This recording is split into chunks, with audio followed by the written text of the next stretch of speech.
आज का अंश यूहन्ना 10 अध्याय वचन 10 से 11 है। हम एक साथ पढ़ेंगे। चोर किसी और काम के लिए नहीं, परंतु केवल चोरी करने और घात करने और नष्ट करने को आता है। मैं इसलिए आया कि वे जीवन पाएं और बहुतायत से पाएं। अच्छा चरवाहा मैं हूं। अच्छा चरवाहा भेड़ों के लिए अपना प्राण देता है। आमीन। आइए हम एक साथ इस तरह अभिवादन करें। परमेश्वर हमेशा हमारे साथ चलते हैं। मुझे विश्वास है कि वह परमेश्वर अभी भी इस स्थान पर हमारे साथ हैं। यह आत्मिक प्रशिक्षण शिविर का पहला दिन है। जीवन और संवारना विषय पर हम परमेश्वर के अनुग्रह पर मनन करेंगे। कृपया पीपीटी दिखाएं। पहले दिन के लिए मैंने जीवन संवारना शीर्षक चुना है। वास्तव में 5वीं सेवकाई शुरू करते समय परमेश्वर ने मुझे 3 अनोखे शब्द दिए थे। वे हैं आलिंगन, स्वप्न और जीवन। इससे पहले हमने चौथी सेवकाई को परमेश्वर से प्रेम करो, लोगों से प्रेम करो जैसे एक आकर्षक और प्रभावशाली नारे के साथ समाप्त किया था। 5वीं सेवकाई की तैयारी करते समय परमेश्वर ने मुझे पहला शब्द आलिंगन दिया और मेरे मन में यह विचार आया, क्या ही अच्छा हो यदि हम सब कुछ को गले लगा सकें, और क्या ही अच्छा हो यदि हम एक दूसरे को गले लगाते हुए उन्नति कर सकें। अंत में प्रार्थना करते समय मुझे जो अंतिम शब्द मिला वह जीवन था। वास्तव में जीवन के बारे में बात करना संभव है, लेकिन मेरे यहां जीवन के बारे में अच्छी तरह से बात करने, समझाने, शिक्षा देने या वचन का प्रचार करने मात्र से हमारे जीवन में कोई बड़ा या महत्वपूर्ण बदलाव नहीं आ जाएगा। क्योंकि मैं यह समझने लगा हूं कि जीवन किसी व्यक्ति के साथ जीवन साझा करने, एक ही स्थान पर समय बिताने और एक ही हवा में सांस लेने से एक दूसरे के समान बनने, सुधरने और ढलने की प्रक्रिया है। जीवन पर केवल शिक्षा देना वास्तव में एक कठिन और कुछ हद तक विरोधाभासी काम है, क्योंकि यीशु ने भी ऐसा ही किया था। यीशु भी आकर सिर्फ यह नहीं कह गए, तुम्हें ऐसे जीना चाहिए, तुम्हें वैसे जीना चाहिए, बल्कि उन्होंने अपने चेलों के साथ 3 साल से अधिक समय तक साथ खाया, साथ सोए, साथ चले और बातें की। उन्होंने समुद्र तट पर चलते हुए पतरस से तरह तरह की बातें की और कोयले की आग जलाकर एक आत्मीय माहौल भी बनाया और विभिन्न शिक्षाएं देते हुए कहा, मैं ऐसा सोचता हूं, तुम क्या सोचते हो? उन्होंने हमें दिखाया कि उन्होंने वास्तव में जैसा कहा था वैसा ही जिया, और इस तरह उन्होंने हमें जीवन सिखाया। एक वरिष्ठ पादरी होने के नाते जीवन शब्द का बोझ मुझे बहुत भारी लगता है। क्या मैं ऐसा प्रभाव डाल पाऊंगा? क्या मैं जीवन का प्रभाव डाल पाऊंगा, भले ही मैं अपने हर निर्णय के बारे में विस्तार से न बताऊं? क्या विश्वासी यह सोचकर मुझ पर भरोसा करेंगे, अगर यह वरिष्ठ पादरी का निर्णय है तो मैं विश्वास के साथ इसका पालन कर सकता हूं? अगर ऐसा हो जाता है तो जब मैं 20 साल बाद सेवानिवृत्त हो जाऊंगा तो मैं परमेश्वर के सामने बिना किसी शर्म के खड़िरिध्याहा हो सकूंगा। वह एक शब्द जीवन था, और आलिंगन और स्वप्न से कहीं ज्यादा वह जीवन शब्द मेरे लिए बहुत भारी था।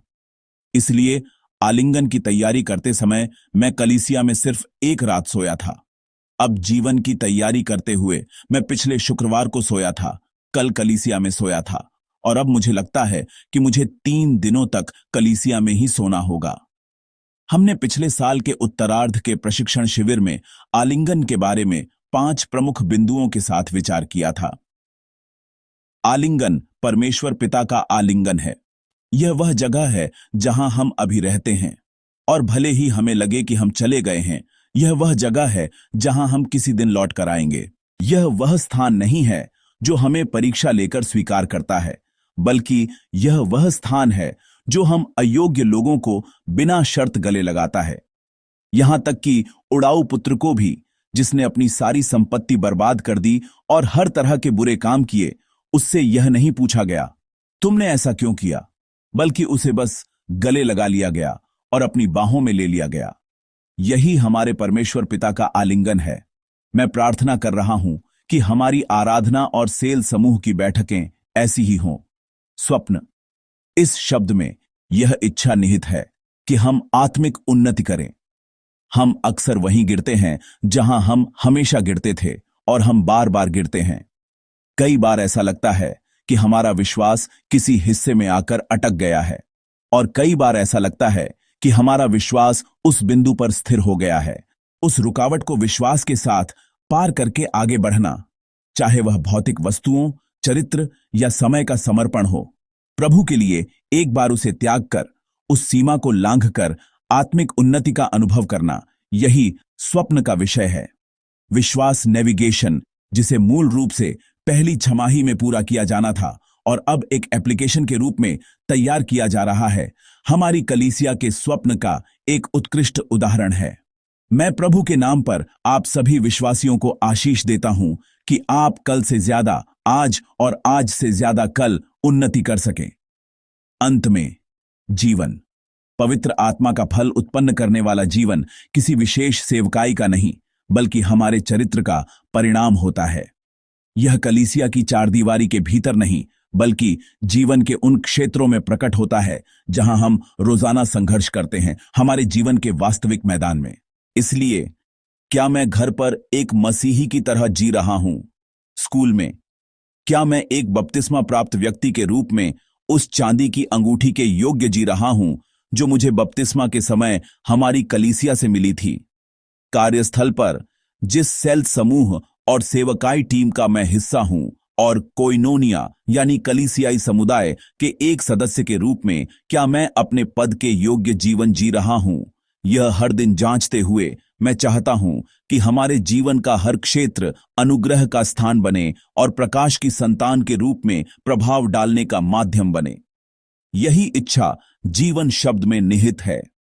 वास्तव में, जैसा कि मैं कई बार समझाता हूं, जब विश्वासी गिरते हैं या परीक्षा में पढ़ते हैं तो ऐसा बहुत कम होता है कि उन्हें बाइबल का कोई वचन समझ में न आए या कोई सिद्धांत गलत लगे। ज्यादातर ऐसा तब होता है जब हमारे जीवन के कुछ क्षेत्र ढह जाते हैं, जब हमारे जीवन में कुछ समस्याएं उत्पन्न होती हैं, बच्चों की समस्याएं, जीवन साथी की समस्याएं, कार्यस्थल पर समस्याएं। इन वास्तविक समस्याओं के कारण हम परीक्षा में पड़ते हैं। हमारे युवा मित्र भी, जब उन्हें उस कार्यस्थल पर नौकरी मिलती है जिसकी उन्होंने पहली बार उम्मीद और प्रार्थना की थी, तो वह एक बहुत मनचाही जगह होती है, लेकिन कुछ ही समय में उनके मन में इस्तीफा देने की इच्छा होने लगती है। किसी ने कहा था, उस कार्यस्थल में दो प्रकार के लोग होते हैं।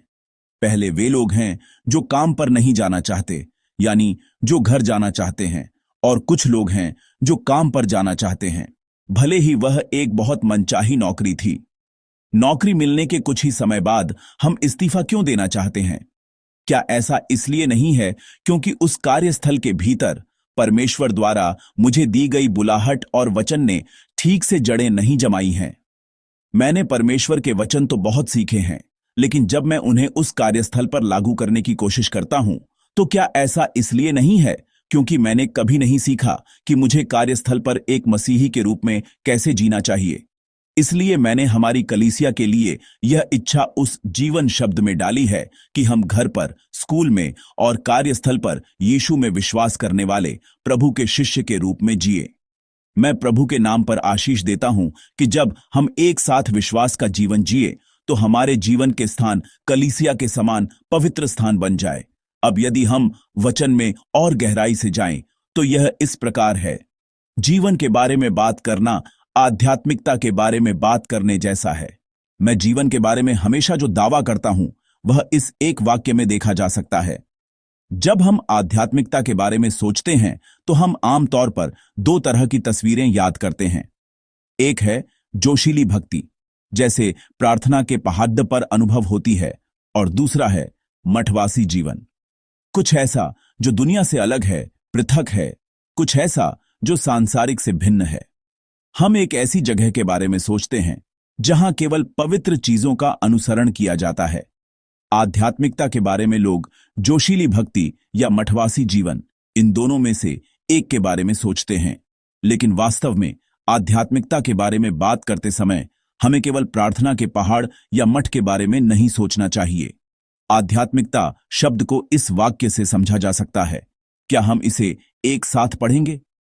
यह परमेश्वर के साथ प्रेम के रिश्ते में स्वयं को, दुनिया को और पड़ोसियों को एक नई दृष्टि से देखना है। आमीन। हम अक्सर सोचते हैं कि जब हम में आध्यात्मिकता आती है तो हमें दुनिया से दूर हो जाना चाहिए। लेकिन ऐसा नहीं है। हम अक्सर सोचते हैं कि हमें प्रयास करना चाहिए, मेहनत करनी चाहिए और कुछ हासिल करना चाहिए, और वही एक आध्यात्मिक व्यक्ति है। लेकिन ऐसा भी नहीं है। आध्यात्मिकता सबसे पहले एक रिश्ता है। यह कोई प्रयास या कोई प्रकट होने वाली घटना नहीं है, बल्कि यह है कि हम परमेश्वर के साथ कैसा रिश्ता बना रहे हैं। क्या आपने कल और आज परमेश्वर के साथ एक घनिष्ठ संबंध बनाया है? मैं कभी कभी अपने शिष्यों का पालन पोषण करते समय पूछता हूं, पिछला हफ्ता परमेश्वर के साथ कितना घनिष्ठ था? तो ज्यादातर लोग बहुत घबरा जाते हैं। घनिष्ठता क्या है? परमेश्वर के साथ घनिष्ठ होना क्या है? क्या सुबह की प्रार्थना में जाना घनिष्ठता है? घनिष्ठता का विचार हम सभी के मन में होगा। एक दोस्त की तरह किसी भी बारे में बात कर पाना। परमेश्वर, मुझे भूख लगी है, कह पाना। जैसे मैंने पहले विदेश में पढ़ाई के दौरान कहा था, परमेश्वर, मैं जाजांगम्योन खाना चाहता हूं। और जैसे उस समय परमेश्वर ने मुझे जाजांगम्योन दिया था, वैसे ही मेरे मन की छोटी से छोटी बात भी और बहुत बड़ी और बोझिल बात भी आराम से कह पाना ही एक घनिष्ठ रिश्ता है। आध्यात्मिकता एक रिश्ता है, परमेश्वर के साथ रिश्ता और पड़ोसियों के साथ रिश्ता। और दूसरा है एक बदला हुआ दृष्टिकोण। यह दुनिया को छोड़ना नहीं है, बल्कि दुनिया को देखने का हमारा नजरिया बदल जाता है। जैसा कि मैं बाद में फिर से जोर दूंगा, जब लोग अनुग्रह प्राप्त करते हैं तो वे अपनी नौकरी छोड़ देते हैं और कहते हैं कि वे धर्मशास्त्र का अध्ययन करेंगे। जब वे अनुग्रह प्राप्त करते हैं तो वे कहते हैं कि वे मिशनरी काम करेंगे। तो अगर अनुग्रह पाकर सभी धर्मशास्त्र का अध्ययन करने लगे और सभी मिशनरी काम करने लगे, तो संसार में मसीही गवाही कौन देगा? इसलिए परमेश्वर का दिया हुआ मन केवल ऐसा नहीं है, इसमें ऐसी चीजें भी शामिल हैं, लेकिन जरूरी नहीं कि केवल उसी मार्ग पर चला जाए। इस दुनिया में, उस कार्यस्थल पर जहां मैं तीव्रता से जी रहा हूं, जब मैं अपनी बेटी का सामना करता हूं, जो सुबह दरवाजा पटक कर कमरे में जाती है, तो उबलती केतली जैसे मन को दबाते हुए एक मसीही भाई की तरह धीमे स्वर में पूछ पाना, क्या हुआ? यह आध्यात्मिकता है। इसका मतलब यह नहीं है कि मेरे घर में ऐसा ही होता है। मुझे लगता है कि मेरी पहली और दूसरी बेटी यहां हैं, लेकिन यह सिर्फ एक उदाहरण है। तो हमारे घर में अभी भी युद्ध जैसी घटनाएं होती हैं, और हमारे कार्यस्थल पर हमेशा ऐसी घटनाएं होती हैं जो निराशाजनक होती हैं। और जब मेरे मन में यह विचार आता है कि मैं यहां कैसे टिक सकता हूं, तो उस कार्यस्थल को बदलना या उस घर को बदलना, उस घर से भाग जाना आध्यात्मिकता नहीं है, बल्कि उस कार्यस्थल को देखने का मेरा नजरिया बदल जाता है, और उस घर के भीतर मेरे बच्चों को देखने का मेरा नजरिया बदल जाता है। यही आध्यात्मिकता है। अगर हमारे प्रभु ने इन्हें देखा होता तो वे किस मन से देखते? अगर हमारे प्रभु ने उस क्रूस पर से मेरे सहकर्मियों को देखा होता, मेरे बॉस को देखा होता, जिसने आज मुझे बिना किसी कारण के डांटा, तो वे किस नजर से देखते? उन्होंने क्या कहा होता? हे पिता, इन्हें क्षमा कर, क्योंकि ये जानते नहीं कि क्या कर रहे हैं। क्या उन्होंने ऐसा नहीं कहा होता? यह सोचते हुए दया करना, यह बदला हुआ दृष्टिकोण ही आध्यात्मिकता है।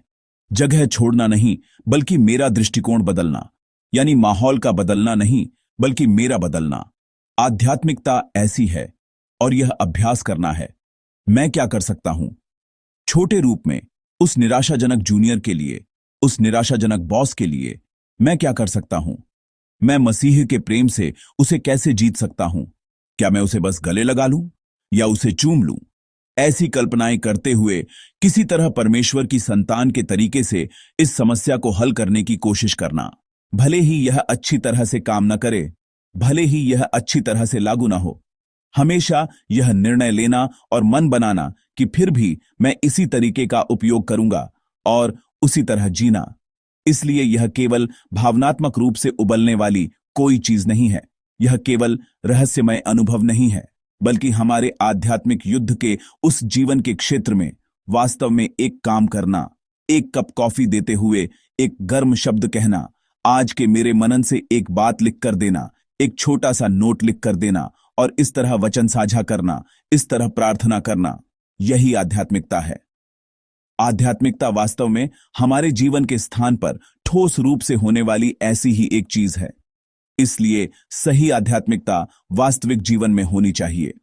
हमारी साधारण दिनचर्या में जैसे गिलहरी पहिया घुमाती है, कल जिस रास्ते पर गए थे आज उसी रास्ते पर जाते हुए, कल जो खाना खाया था आज वही खाना खाते हुए, ऐसी दिनचर्या में आध्यात्मिकता उत्पन्न होनी चाहिए। वहां परमेश्वर के राज्य, परमेश्वर के शासन, परमेश्वर के प्रभुत्व का रोमांचक अनुभव करना, यही आध्यात्मिकता है। आज खाए गए उस डेंजांग सूप में इसे खोजना ही आध्यात्मिकता है। किसी महंगे रेस्तरां में जाकर लाखों का बुफे खाने का अनुभव आध्यात्मिकता नहीं है, बल्कि आज गर्म किमची के साथ एक चम्मच चावल खाते हुए परमेश्वर के उस अनुग्रह, परमेश्वर के शासन, परमेश्वर के मेरे साथ होने का अनुभव करना और महसूस करना ही सही आध्यात्मिकता है। इस दृष्टिकोण से आज जीवन संवारने का स्थान बनना विषय के साथ मैं चाहता हूं कि हम अपने जीवन को संवारने का स्थान बनाएं। उस दिशा के साथ आइए हम वचन पर एक नजर डालें। जीवन क्या है? नेवर शब्दकोश में यह इस प्रकार लिखा है, जीने का कार्य या जीवित होना, और प्राण या जीवन भी जीवन है। एक और अकादमिक शब्दकोश में लिखा है, जन्म से मृत्यु तक जीने का कार्य या जीवित रहने की घटना, या एक जीव की एक अनूठी विशेषता के रूप में दार्शनिक विचार का विषय। जीवन ऐसा है, लेकिन हम आमतौर पर जीवन के बारे में इस तरह सोचते हैं, अभी मैं जीवित हूं, अभी मेरे पास जीवन है और किसी दिन मृत्यु आएगी। हम में से ज्यादातर लोग जीवन और मृत्यु के बीच के संबंध को इस तरह सोचते हैं, अभी मैं जीवित हूं और किसी दिन मृत्यु नामक समय या आयाम शुरू होगा, ऐसा समय आएगा। जब यह जीवन नामक समय समाप्त हो जाएगा तो मृत्यु नामक समय आएगा। यहां एक समस्या है जिस पर हमें पहले विचार करना चाहिए। क्या यहां केवल जीवन है और वहां केवल मृत्यु है? क्या हमें जीवन और मृत्यु को हमेशा इसी तरह समझना चाहिए? यह पहला सवाल है। पहले जब मैं क्वांसिक की कहानी के बारे में बात कर रहा था तो मैंने समझाया था कि इस पुस्तक का एक संवाद वहां आया था। जेजू द्वीप की महिला गोताखोर जो कठिन और मुश्किल काम करते हुए अपने परिवारों का पेट पालती हैं, कहती हैं, सलाम सिमींदा सला जिंदा, जिसका अर्थ है बस जीते रहो, जीवन की हर मुश्किल पार हो जाती है। यह बात मेरे दिल को बहुत छू गई। कठिन चीजें होती हैं, जीते रहो तो वे भी गायब हो जाती हैं। इसका यही मतलब है। ये महिला गोताखोर अपनी सांस रोककर अपने परिवार की सांस को बनाए रखती है। इन महिलाओं के जीने का तरीका बहुत विरोधाभासी है। जीने के लिए सांस लेना जरूरी है, लेकिन एक ऐसा पेशा है जिसमें सांस नहीं लेनी चाहिए। वे कोई और नहीं बल्कि महिला गोताखोर हैं। वे हर साल अपनी सांस रोककर समुद्र में जाते समय मृत्यु का अनुभव करती हैं, इस डर के साथ कि मैं अभी जा रही हूं, लेकिन शायद मैं इस स्वस्थ रूप में वापस ना आ पाऊं। फिर भी अपने परिवारों को जीवित रखने के लिए वे उस काम को सहती हैं और उससे इनकार नहीं करती हैं। महिला गोताखोर ऐसी बातें कहती हैं। अंदर जाते समय ली जाने वाली सांस होती है, कुछ पकड़ते समय ली जाने वाली सांस होती है और बाहर आते समय ली जाने वाली सांस होती है। कहते हैं कि अगर यह लय बिगड़ जाए तो चाहे कितनी भी पुरानी और अनुभवी गोताखोर क्यों ना हो, उसे समुद्र में कठिनाई का सामना करना पड़ सकता है। यानी उसे यह गणना करके अंदर जाना होगा कि वह कितनी देर तक अपनी सांस रोक सकती है और बची हुई सांस के दौरान उसे ऊपर आना होगा। अगर ऊपर आने की यह अवधि कम हो जाती है तो उसे मुश्किल का सामना करना पड़ सकता है। यानी महिला गोताखोरों का पेशा अपनी सांस को रोककर अपने परिवार को सांस लेने देना था। एक तरह से हमारा जीवन भी बहुत अलग नहीं लगता, क्योंकि जीवन और मृत्यु अलग अलग नहीं हैं। कभी कभी ऐसा लगता है कि हमारे जीवन में भी मृत्यु जैसी चीजें मिली हुई हैं। एक दार्शनिक ने इस बात को बहुत ही परिष्कृत शब्दों में इस प्रकार व्यक्त किया। दार्शनिक डेरिडा ने कहा, जीवन का अर्थ है बचकर जीना, सर्वाइवल। क्या आप समझे? जब मैंने पहली बार यह सुना तो मैंने कहा, यह क्या है? लेबेन इस्त उइबर लेबेन। यह वह पुस्तक है जिसे एक जर्मन दार्शनिक ने डेरिडा के साथ हुई बातचीत को नोट करके संपादित किया है। मुझे नहीं लगता कि इसका हिंदी में अनुवाद हुआ है, लेकिन जीवन का अर्थ है बचकर जीना।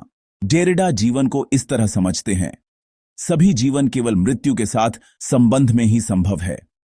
वे कहते हैं, जीवित होने का मतलब है मृत्यु से बचकर जीना। क्या कोई समझा? हम सोचते हैं कि जीवन वह है जिसका हम अभी यहां आनंद ले रहे हैं, और जब हम बूढ़े हो जाएंगे या बीमार हो जाएंगे तो मृत्यु का समय आएगा। लेकिन डेरिडा इसे इस तरह समझते हैं कि हम हमेशा मृत्यु से लड़ते रहे हैं।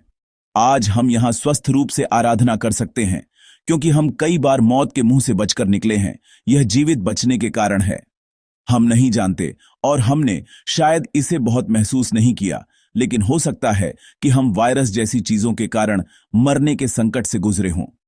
आजकल जिस रास्ते पर हम अच्छी तरह से चल रहे थे वह भी धंस जाता है, और एक सीधा खड़ा पुल भी टूट जाता है, और अचानक दुर्घटनाएं होती हैं।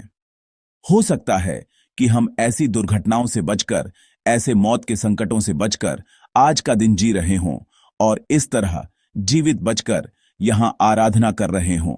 यह विचार कोरोना के बाद और डेरिडा के समय के बड़े युद्ध के बाद लोगों के विचारों पर हावी हो गया। कोरोना के बाद हम बच गए, हम जीवित रहे, और आज हम जीवन और मृत्यु के उस गहन संघर्ष में जीतकर यहां जीवित हैं। थोड़ी मुश्किल बात के लिए क्षमा चाहता हूं। जीवन और मृत्यु ऐसे नहीं हैं कि एक निश्चित बिंदु पर जीवन समाप्त हो जाता है और फिर मृत्यु शुरू हो जाती है, बल्कि हमारे जीवन में हम हमेशा मृत्यु के साथ होते हैं और हम हमेशा मृत्यु से लड़ रहे होते हैं। यही हमारा जीवन और हमारी दिनचर्या है। तो फिर बाइबल क्या कहती है? प्रकाशित वाक्य अध्याय 3 पद 1 इस प्रकार कहता है। आइए हम इसे एक साथ पढ़ें। सरदीस की कलीसिया के दूत को यह लिख, जिसके पास परमेश्वर की 7 आत्माएं और 7 तारे हैं, वह यह कहता है कि मैं तेरे कामों को जानता हूं। तू जीवित तो कहलाता है, पर है मरा हुआ। आमीन। अगर तुम जीवित हो तो तुम जीवित हो, अगर तुम मरे हो तो तुम मरे हो। ऐसा नहीं है। बाइबल में भी कहा गया है कि ऐसे मामले हो सकते हैं जहां किसी का नाम तो जीवित है लेकिन उसे मृत घोषित कर दिया जाता है। हम सभी कहते हैं कि हम जीवित हैं। कोई भी कह सकता है हम जीवित हैं, मैं सांस ले रहा हूं, मेरा दिल धड़क रहा है, लेकिन परमेश्वर कह सकते हैं नहीं। यही बाइबल की शिक्षा है। जीवन और मृत्यु आपस में उलझे हो सकते हैं। तू जीवित तो कहलाता है, पर है मरा हुआ। हमें आज रात इस बात को गंभीरता से महसूस करना चाहिए कि बाइबल हमारे विचारों से बिल्कुल अलग, सरदीस की कलीसिया के सदस्यों के विचारों से बिल्कुल अलग निर्णय दे सकती है। मैं सोचता हूं मैं जीवित हूं, लेकिन वह तुम मर चुके हो का निर्णय भी दे सकता है। इस तथ्य पर आज रात हमें अपने जीवन पर गंभीरता से विचार करना चाहिए। जीवन इस तरह मृत्यु से जुड़ा हो सकता है। जीवन इस तरह मृत्यु से उलझा हो सकता है। आज हमारा जीवन भी ऐसा ही जीवन हो सकता है जो मृत्यु से उलझा हुआ हो। यही बाइबल की शिक्षा है। हम भविष्य में किसी दिन मृत्यु का सामना नहीं करते हैं। भले ही हमें लगता है कि हम जीवित हैं और हमें जीवित कहा जाता है, लेकिन हमें यह गंभीरता से याद रखना चाहिए कि बाइबल यानी परमेश्वर कह सकते हैं ऐसा नहीं है। तो फिर हमें क्या करना चाहिए? पद 2 इस प्रकार कहता है। आइए हम इसे एक साथ पढ़ें। जागृत हो और उन वस्तुओं को जो बाकी रह गई हैं और जो मिटने को हैं उन्हें दृढ़ कर, क्योंकि मैंने तेरे किसी काम को अपने परमेश्वर के निकट पूरा नहीं पाया। आमीन। सरदीस की कलीसिया को लगातार डांटा जा रहा है, लेकिन यहां एक बहुत ही अनोखी अभिव्यक्ति है। उन वस्तुओं को जो बाकी रह गई हैं और जो मिटने पर थीं। अभी भी कुछ बाकी है, लेकिन वह भविष्य में मर जाएगा। कुछ हिस्सा बचा हुआ है, लेकिन एक हिस्सा ऐसा भी है जो भविष्य में मर सकता है। यानी बाइबल कहती है कि कुछ हिस्से मरे हुए हैं, लेकिन कुछ हिस्से अभी भी जीवित हैं। और जो हिस्सा अभी मरा नहीं है वह बचा हुआ है, लेकिन जिस तरह से तुम अभी कर रहे हो उसे देखकर लगता है कि तुम जल्द ही मर जाओगे। यह सरदीस की कलीसिया के प्रति परमेश्वर का वचन है। यानी मृत्यु ऐसी चीज नहीं है कि एक निश्चित बिंदु पर मरकर समाप्त हो जाए, बल्कि जब हम जी रहे होते हैं तब भी कुछ हिस्से मरे हुए के रूप में और कुछ हिस्से जीवित के रूप में रह सकते हैं। यही आज के पाठ की शिक्षा है। और पद 3 इस प्रकार कहता है। आइए हम पद 3 को एक साथ पढ़ें। इसलिए स्मरण कर कि तूने कैसी शिक्षा प्राप्त की और सुनी थी, और उसमें बना रह और मन फिरा। यदि तू जागृत न रहेगा तो मैं चोर के समान आ जाऊंगा और तू कदापि न जान सकेगा कि मैं किस घड़ी तुझ पर आ पड़ूंगा। आमीन। प्रभु कैसे कह रहे हैं। इन मरे हुए और मरने वाले सरदीस के कलीसिया के सदस्यों से वह कह रहे हैं, यदि तुम जागृत न रहोगे, यदि तुम सचेत न होगे, तो मैं चोर के समान आ जाऊंगा, और तब क्या होगा तुम नहीं जानते। यह पद 3 का वचन है जो चेतावनी दे रहा है। यदि तू जागृत न रहेगा, इसका मतलब है अगर तुम इसे ऐसे ही छोड़ दो, इसका मतलब है अगर तुम इसे यूं ही उपेक्षित कर दो। क्या आप जानते हैं कि नरक में कैसे जाते हैं? अगर आप अपने आत्मिक जीवन को ऐसे ही छोड़ दें तो आप नरक में जाएंगे। नरक में जाने के लिए आपको कोई बड़ा अपराध करने की जरूरत नहीं है। नरक में जाने के लिए आपको कोई बड़ा बुरा काम करने, बड़ी धोखाधड़ी करने, कृतघ्नता का काम करने या देश को बेचने की जरूरत नहीं है। नरक में जाने के लिए आपको बस चुपचाप रहना है। यीशु पर विश्वास न करने की स्थिति, जागृत न होने की स्थिति, अगर आप ऐसे ही रहेंगे तो आप बस नरक में चले जाएंगे। आज प्रकाशित वाक्य अध्याय 3 पद 3 में हम परमेश्वर की इस अद्भुत आवाज को सुनते हैं, ऐसे ही छोड़ देना, यही मृत अवस्था है। यदि जागृत न रहे, यदि सचेत न रहे, तो परमेश्वर चोर के समान किसी भी समय आ सकते हैं, और जब वे आएंगे तो न्याय के प्रभु कैसे न्याय करेंगे यह हम नहीं जानते। यही इस पाठ का वचन सिखाता है। मैं चाहता हूं कि आज हम अपने अंदर झांक कर देखें। क्या हमारे अंदर कोई मरा हुआ हिस्सा नहीं है? क्या हमारे अंदर कोई ऐसा हिस्सा नहीं है जो अगर जागृत न किया जाए तो भविष्य में मर जाएगा? क्या हमारे जीवन के क्षेत्रों में कोई ऐसा हिस्सा नहीं है जो अगर जागृत न किया जाए, ऐसे ही छोड़ दिया जाए, तो बस नरक की ओर चला जाएगा? ऐसा नहीं है कि हम उस समय मर जाते हैं, बल्कि मेरे भीतर जीवन का कोई हिस्सा पहले से ही मरा हुआ है, परमेश्वर के बिना छोड़ दिया गया है, उपेक्षित है। क्या ऐसा कोई हिस्सा नहीं है? मैं प्रभु के नाम पर आशीष देता हूं कि आज हम प्रार्थना करते हुए अपने जीवन के क्षेत्रों में ऐसे हिस्सों को खोजें और पाएं। इसलिए मैं प्रभु के नाम पर आशीष देता हूं कि यह रात ऐसी हो जब हम अपने उपेक्षित हिस्सों को जगाएं, उन्हें लेकर सचेत हों, और उस समय को याद करके जब हमने पहली बार वचन सुना था, पश्चाताप करें और उन्हें फिर से जीवित करें। जीवन और मृत्यु इस तरह एक दूसरे से जुड़े हुए हैं। हम कहते हैं कि हम जीवित हैं, लेकिन हम मृत्यु के साथ उलझे हुए जी रहे हैं। हमारे जीवन का कोई क्षेत्र परमेश्वर की दृष्टि में सही ढंग से जीवन से जुड़ा हुआ है, लेकिन हमारे जीवन का कोई क्षेत्र ऐसा भी है जो जल्द ही मरने वाला है, जल्द ही परमेश्वर के न्याय का सामना करने वाला है। मैं प्रभु के नाम पर आशीष देता हूं कि आज की यह रात ऐसी हो कि हम ऐसे हिस्सों के बारे में जागृत हों, सचेत हों और एक बार फिर से जागें। उपेक्षा सबसे बड़ा पाप है। बस ऐसे ही छोड़ देना सबसे बड़ा पाप है। हमें यह गंभीरता से स्वीकार करना चाहिए कि जब हम इस तरह सचेत नहीं होते हैं, तो हम वास्तव में पूरी तरह से आत्मिक मृत्यु को प्राप्त हो सकते हैं। पहला, संवारणा। मेरे अपने लिए यह संवारणा है। मैं प्रभु के नाम पर आशीष देता हूं कि हमारे सभी विश्वासियों को उपेक्षित न होने, जागृत होने, सचेत होने और जीवित रहने का अनुग्रह मिले। संवारणा के बारे में सोचते हुए मुझे यह तस्वीर याद आई। एक हमारे कलीसिया द्वारा उस जमीन को खरीदने से पहले की तस्वीर है। आप देख सकते हैं कि दरवाजे के सामने खरपतवार भरे हुए हैं और अंदर भी खरपतवार उगे हुए हैं। जब हमने वह जमीन खरीदी तो दरवाजे के सामने का हिस्सा साफ हो गया और अंदर का हिस्सा भी बहुत साफ हो गया है। अब कलीसिया की समिति ने फैसला किया है कि इस साल के अंत तक हम उस बेढंगी दीवार को हटा देंगे और इसे कम से कम लागत में खूबसूरती से सजाएंगे ताकि पार्किंग और भी आरामदायक हो सके। उपेक्षा ऐसी ही है।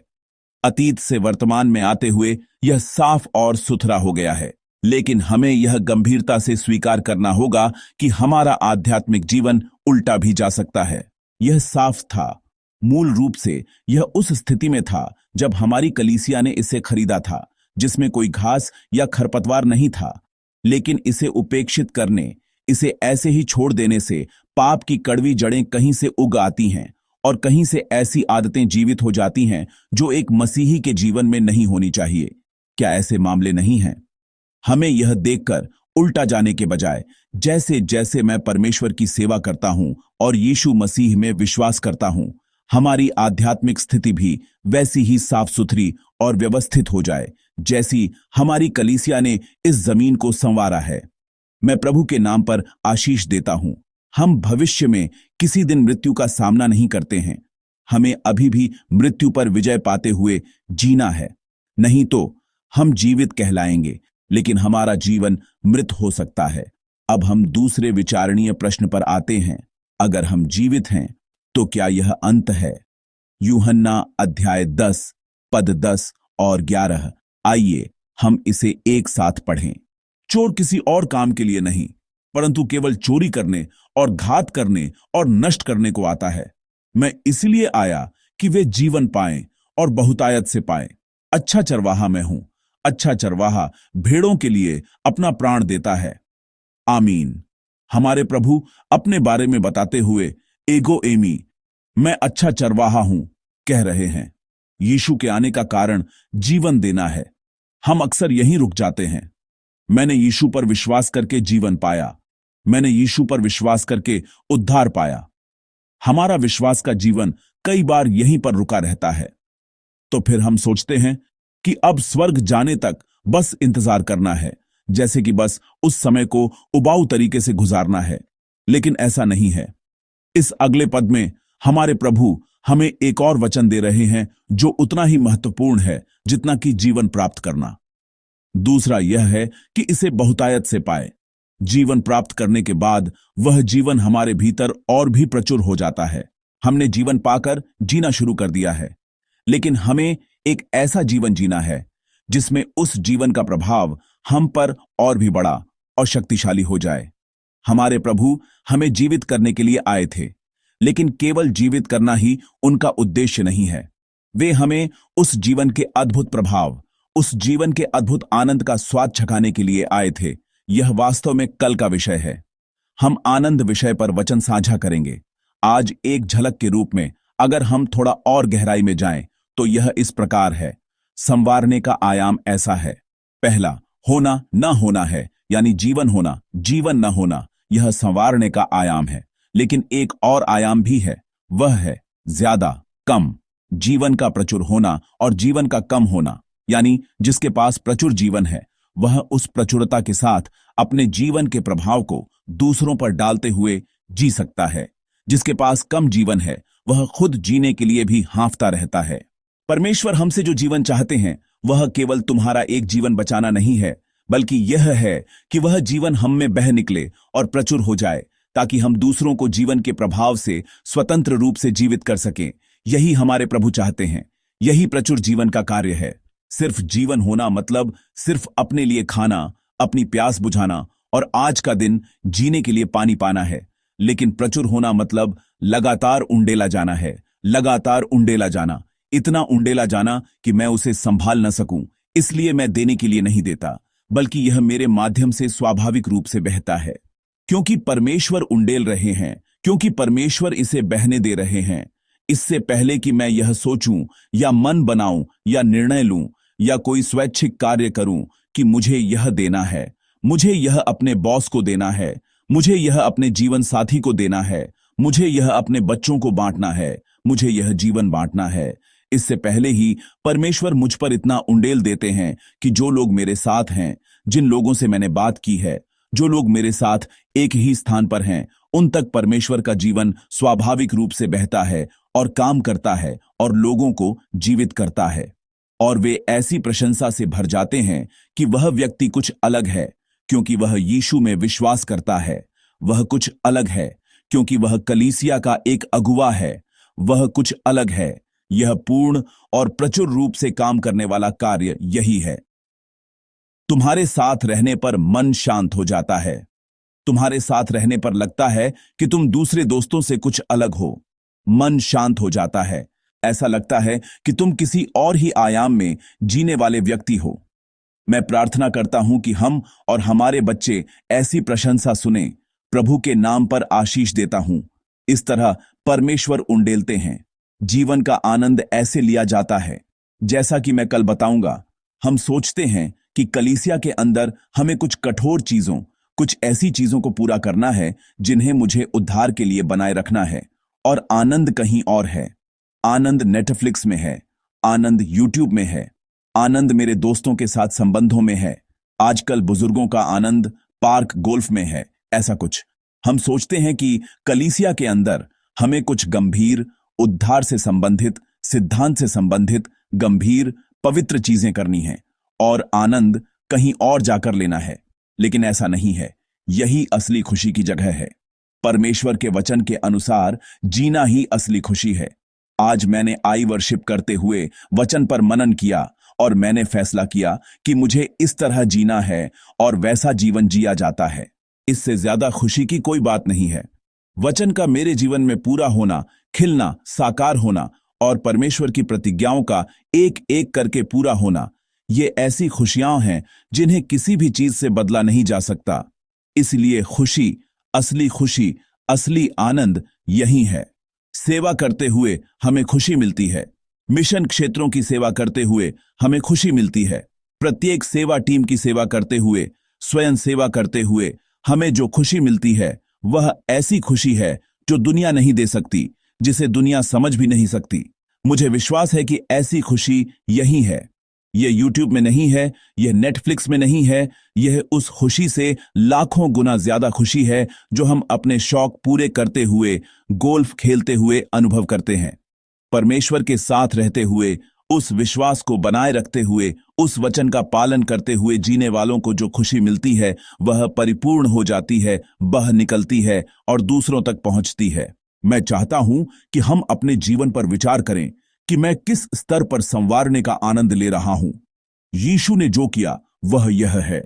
जीवन देने और उसे और भी बहुतायत से देने के लिए हमारे प्रभु ने हमें सच्चे मनुष्य का उदाहरण दिखाने के लिए इस धरती पर 33 साल जिए। उन्होंने अंततः अपना जीवन बलिदान कर दिया। तो फिर वह सबसे बड़ी खुशी क्या होगी? परमेश्वर में अनुभव की जा सकने वाली सबसे बड़ी खुशी क्या होगी? वह है हमारे प्रभु के जीने के तरीके के अनुसार जीना। हमारे प्रभु के जीने के तरीके के अनुसार जीना, इससे ज्यादा खुशी की कोई बात नहीं है। दूसरों के लिए अपना जीवन बलिदान करने की वह खुशी, बुरी तरह से फटे और खून बहाते हुए उस क्रूस पर लटकाए जाने के बावजूद, अगर इस काम से तुम लोग जीवित हो जाओ, अगर इस काम से मानवता जीवित हो जाए, तो हमारे प्रभु ने उस क्रूस पर दुनिया की समझ से परे खुशी, दुनिया की कल्पना से भी परे खुशी का आनंद लिया होगा। अपना जीवन बलिदान करना, असली खुशी वही है। तो फिर सबसे प्रचुर आयाम क्या होगा? हमारे प्रभु का अनुकरण करना, हमारे प्रभु की तरह जीना। यही जीवन प्राप्त करने और उसे और भी बहुतायत से प्राप्त करने का जीवन का दृष्टिकोण, जीवन का तरीका है। जीवन केवल एक अवसर है। कोई भी 2 बार नहीं मरता और कोई भी इस दुनिया में 2 बार नहीं जीता। लेकिन उस एक ही अवसर को कैसे जिया जाता है, कैसे जिया जा सकता है, कैसे जीने का निर्णय लिया जाता है, यह तय कर सकता है कि एक व्यक्ति का जीवन कितना प्रचुर होगा। जब हम यह जीवन जीते हैं तो हमें उसे याद रखना चाहिए जिसने हमें यह जीवन दिया है। हमें उसे याद रखना चाहिए जिसने हमें जीवित किया है। हमें यह याद रखना चाहिए कि जब तक हम जीवित हैं, परमेश्वर ने हमें बचाया है। और दूसरा, हमें उन लोगों के बारे में सोचना चाहिए जिन्हें वह बचाना चाहता था। केवल मेरे जीने पर ही नहीं रुकना है, बल्कि हमारे परिवारों के बारे में सोचना है जिन्हें वह बचाना चाहता था। हमारे पड़ोसियों के बारे में सोचना है जिन्हें हमारे प्रभु बचाना चाहते थे। राष्ट्रों और लोगों के बारे में सोचना है जिन्हें हमारे प्रभु बचाना चाहते थे। उन लोगों के बारे में सोचना है जो यीशु मसीह को जाने बिना मर रहे हैं। अपने जीवन के बारे में सोचते हुए सोचना है। यही आज के इस पाठ, हमारे प्रभु के वचन का उद्देश्य है, जो हमें बहुतायत से जीवन देना चाहते हैं। ऐसा करने का कारण क्या है? वह है रिश्ता। भले ही यीशु ने अपना जीवन बलिदान कर दिया, लेकिन अपने मानवीय रूप में उन्होंने पिता परमेश्वर पर भरोसा रखा कि वह उन्हें मृतकों में से सम्मान के साथ फिर से उठाएंगे। हमारे प्रभु परमेश्वर के साथ ऐसे ही रिश्ते में थे। हम भी इस तरह के जीवन के तरीके को चुन सकते हैं जिसके बारे में दुनिया के लोग कहते हैं, इतना क्यों? ऐसे जीने से तुम दुनिया में पीछे रह जाओगे। ऐसे जीने से तुम दुनिया में ठीक से नहीं जी पाओगे, क्योंकि हमारे प्रभु इस धरती पर शासन कर रहे हैं। अभी भी हमारे प्रभु इस धरती पर शासन और प्रभुत्व कर रहे हैं। हमारे प्रभु निश्चित रूप से उन लोगों के लिए अपनी प्रतिज्ञाएं पूरी करते हैं जो उनके वचन का पालन करते हैं। वह वही हैं जो यह सुनिश्चित करते हैं कि हमारा नुकसान अंत तक नुकसान न रहे, भले ही हमें थोड़ा नुकसान हो। हमारे प्रभु हैं जो हमें इस दुनिया में हारने नहीं देंगे। इसलिए हम अपने प्रभु की तरह अपने प्रभु का अनुकरण करते हुए जी सकते हैं। तो अंत में यह रिश्ते पर वापस आता है। आध्यात्मिकता उस प्रभु पर विश्वास करते हुए जीना है। कहां? हमारे जीवन के स्थान पर, हमारे घर में उस प्रभु पर विश्वास करते हुए बस प्रभु को थामे हुए वचन के सिद्धांतों के अनुसार जीने का निर्णय लेना ही विश्वास की अभिव्यक्ति और आध्यात्मिकता है। हमारे कार्यस्थल पर हम कैसे बाइबल के सिखाए गए तरीके से जी सकते हैं? यदि कोई दाहिने गाल पर थप्पड़ डीडीएच मारे तो दूसरा गाल भी फेर देने के इस तरीके से हम अपने कार्यस्थल पर कैसे जी सकते हैं? 100% जीना संभव नहीं होगा, लेकिन उस वचन को याद करते हुए थोड़ा सा भी अभ्यास करने की कोशिश करने वाले व्यक्ति, और नहीं, यहां इस तरह से नहीं जी सकते सोचने वाले व्यक्ति में जमीन आसमान का अंतर है। हमें कम से कम परमेश्वर के वचन को लागू करने की कोशिश करनी चाहिए। और यह कैसे संभव है, इस पर विचार करना चाहिए और इस तरह नहीं जाना चाहिए। इसकी चिंता और परवाह करते हुए जीना चाहिए, क्योंकि उस कार्यस्थल पर शासन करने वाले भी हमारे प्रभु हैं। उस कार्यस्थल पर हमें भेजने वाले भी हमारे प्रभु हैं। वह प्रभु हमें नष्ट नहीं होने देंगे। वह प्रभु हमें पीछे नहीं रहने देंगे। वह प्रभु हमारे बच्चों को हारने नहीं देंगे। वह उन्हें उठाएंगे। परमेश्वर उन लोगों को उठाएंगे जो परमेश्वर के वचन के अनुसार जीते हैं। परमेश्वर उनका उपयोग करेंगे। वह उनका आश्चर्यजनक रूप से उपयोग करेंगे, क्योंकि परमेश्वर शासन करते हैं, क्योंकि परमेश्वर प्रभुत्व करते हैं, क्योंकि परमेश्वर शासन करते हैं। मैं प्रभु के नाम पर आशीष देता हूं कि हमारे बच्चे ऐसे ही बने।